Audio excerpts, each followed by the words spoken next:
이스라엘 백성들이 가나안 땅에 들어가서 그 땅에 살던 사람들이 섬기던 신을 따르지 말라 말씀하면서 만일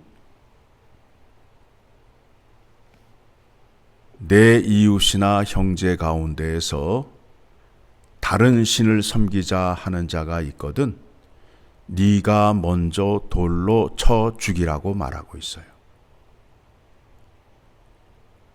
죄가 들어오게 되면 그 죄로 말미암아 하나님과의 관계가 멀어지게 되는 겁니다.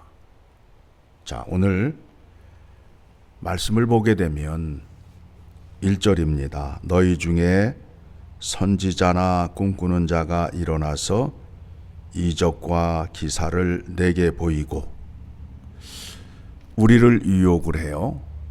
우리에게 멋지게 다가와요. 내가 이전에 알지 못하던 어떤 새로운 것을 가지고 와서 나를 유혹한단 말입니다. 그들이 믿는 자를 시험하고 유혹하는 것은 하나님의 계명을 지키지 못하게 하고 하나님과 멀리 떨어지게 함이라고 3절에서 말씀하고 있습니다. 3절 같이 읽습니다. 너는 그 선지자나 꿈꾸는 자의 말을 청종하지 말라. 이는 너희 하나님 여호와께서 너희가 마음을 다하고 뜻을 다하여 너희 하나님 여호와를 사랑하는 여부를 알려하사 너희를 시험하심이니라. 시험이 언제 오느냐 하면 하나님과의 관계가 떨어졌을 때에, 그 사이가 벌어졌을 때에 시험이 들어온다는 거예요.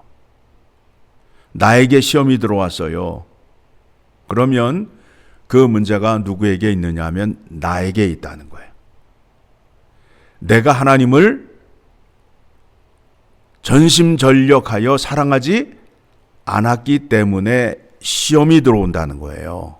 그런데 그 시험을 자꾸 다른 사람에게 전가하려는 것이 우리의 그런 잘못된 마음이에요.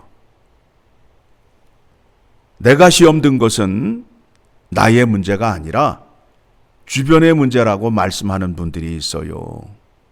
그런데 그것이 잘못되었다라는 거예요. 자, 내가 건강하면 감기에 걸려요, 안 걸려요? 안 걸려요. 다른 사람 감기에 다 걸려도 내가 건강하면 감기에 걸리지 않아요. 그렇죠? 내가 감기에 걸린 것은 내가 건강하지 않기 때문에 걸리는 거예요. 그런데 우리는 쉽게 말하기를 어떻게 말해요? 저 사람 때문에 감기에 걸렸다고 그러잖아요. 문제는 저 사람이 아니라 나에게 있는 거예요.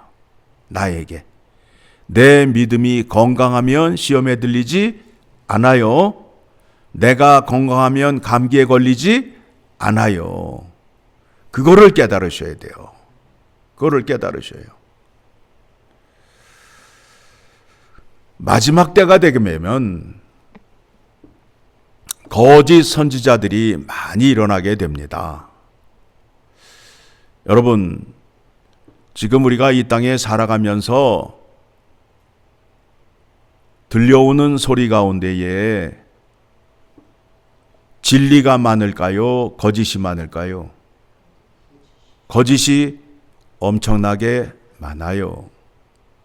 또 세상은 악해서 거짓말도 다수의 힘으로 진실이라고 말하는 세상이에요. 분명히 잘못되었는데 잘못된 사람들이 힘을 합쳐서 그게 사실이라 주장하는 시대가 되었어요. 늘 세상은 그렇게 변명을 하고 그렇게 주장을 하고 있어요. 그 속에서 하나님의 말씀을 들고 하나님의 정의와 공의를 행하는 자가 진실된 자요 정직한 자라는 겁니다. 많은 사람들이 잘못된 정보를 듣고 그게 사실인 것처럼 믿고 사는 사람들이 얼마나 많은지 몰라요. 그것에 대한 대표적인 것이 무엇이냐 하면 창조론과 진화론이에요.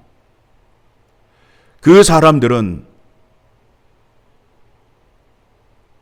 진화하여 사람이 되었다. 또 지구가 몇천 년이 되었다, 몇 억 년이 되었다라는 주장을 해요. 그런데 그것에 대한 근거를 물어보면 근거를 제시하지 못하잖아요. 그럼 너는 그거를 어떻게 알았니? 라고 말하면 누군가에게 듣고 어디서 보았고 책에서 보았다라고 주장을 해요. 그러면 그 사람이 들은 정보가 과연 진실인가 거짓인가에 대한 싸움이 되잖아요. 잘못된 정보를 듣고 그 사람은 그게 진실이라고 믿고 사는 거 아니에요. 자기가 직접 땅을 파보거나 과거로 돌아가서 지구가 얼마나 되었는지를 살펴보고 연구해 본 적이 없잖아요. 누구에게 들은 거 아니에요. 그렇죠. 그 들은 거를 가지고 주장하고 있잖아요. 자, 그렇다면 우리 믿는 사람들은 하나님을 어떻게 알 수 있을까요? 예수 그리스도의 부활의 은혜를 입은 자가 되어서 우리는 하나님 앞에 산 자가 되어서 하나님을 알고 하나님의 말씀을 들을 수 있게 되었어요. 그렇죠? 자, 그러면 우리가 이 땅에 살면서 하나님의 말씀을 들을 수 있는 자와 하나님의 말씀을 들을 수 없는 자로 나뉘게 된단 말입니다. 하나님의 말씀을 들을 수 있는 자는 하나님께서 말씀하시기를 말씀으로 우주 만물을 창조하셨다라는 것을 믿을 수 있게 돼요. 그런데 하나님을 모르는 자는 하나님의 말씀을 들을 수 없어요. 믿을 수도 없어요. 성경의 말씀을 하나님의 말씀으로 보는 자와 이스라엘의 역사로 보는 자로 나누어지게 되잖아요. 하나님을 알지 못하는 자가 하는 말이 성경은 이스라엘의 역사다라고 말하고 있잖아요. 그런데 하나님을 아는 자들은 전능하신 하나님께서 하나님을 나타내시기 위하여 이스라엘 백성을 사용하였다라고 믿고 있잖아요. 이스라엘을 통하여 하나님이 살아계시고 하나님이 역사하심을 계시하시고 성취하셨다라고 믿고 있잖아요. 그 차이잖아요. 그러면 우리가 이 땅에 살아가면서 어느 것이 진실이고 어느 것이 거짓인가를 분별할 수 있는 믿음이 있어야 된다라는 겁니다.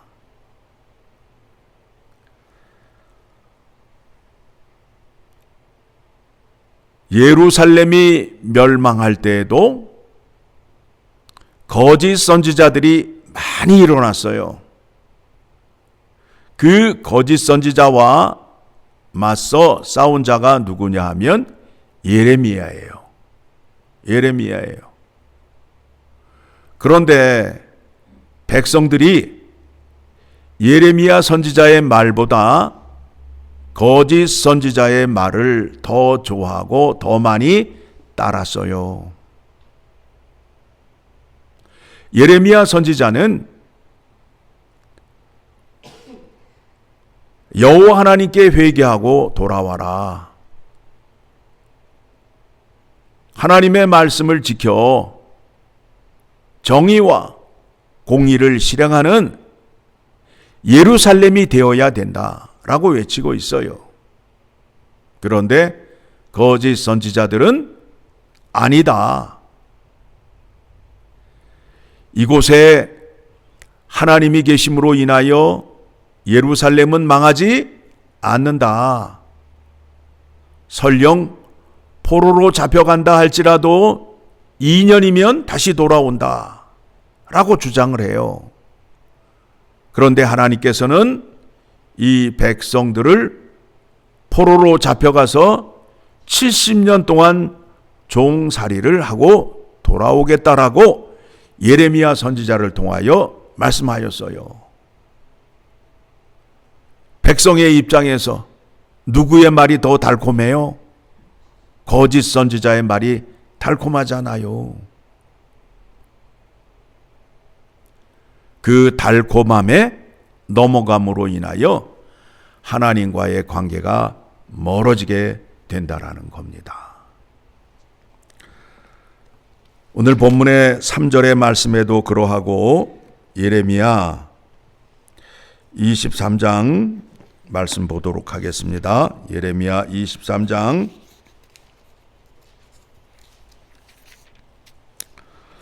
27절 말씀 보도록 하겠습니다.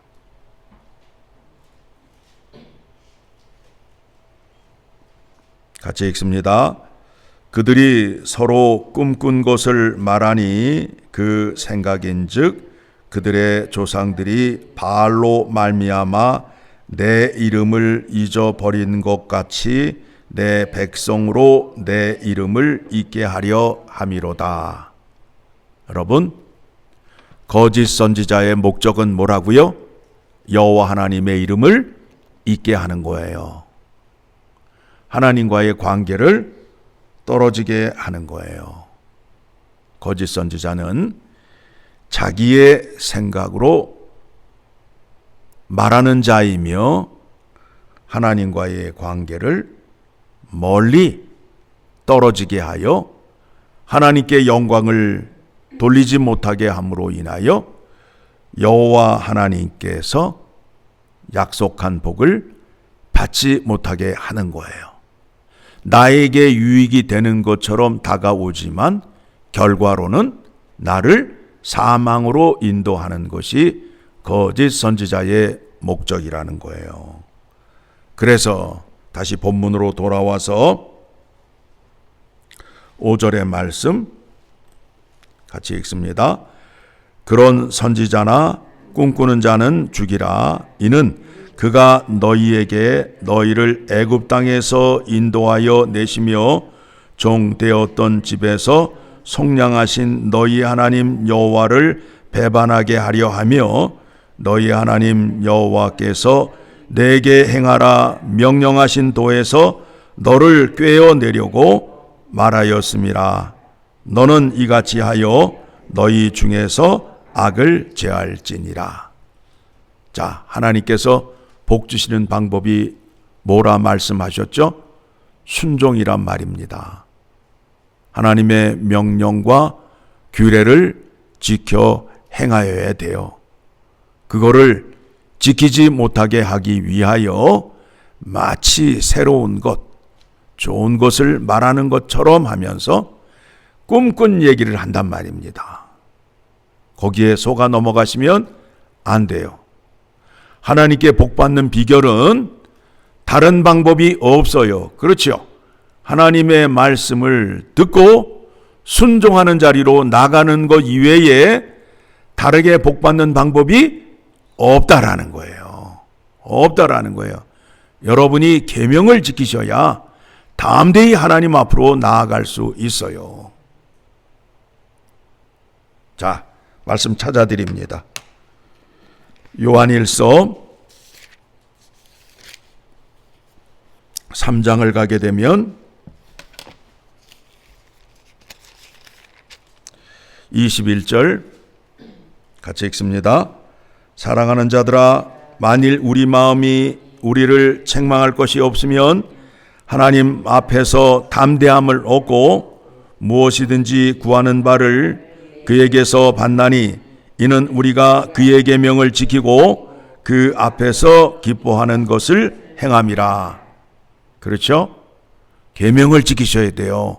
다른 방법이 없어요. 우리가 하나님의 계명을 지키게 하기 위하여 예수 그리스도를 우리에게 보내주셨어요. 예수 그리스도가 이 땅에 오셔서 하나님의 율법을 온전히 지키셨어요. 그 지키신 능력을 우리에게 주심으로 인하여 우리도 하나님의 계명을 지켜 하나님 아버지 앞에 나아가 복받게 하기 위하여 예수 그리스도가 이 땅에 오셨다라는 거예요. 계명을 지키는 능력을 우리에게 주시는 겁니다.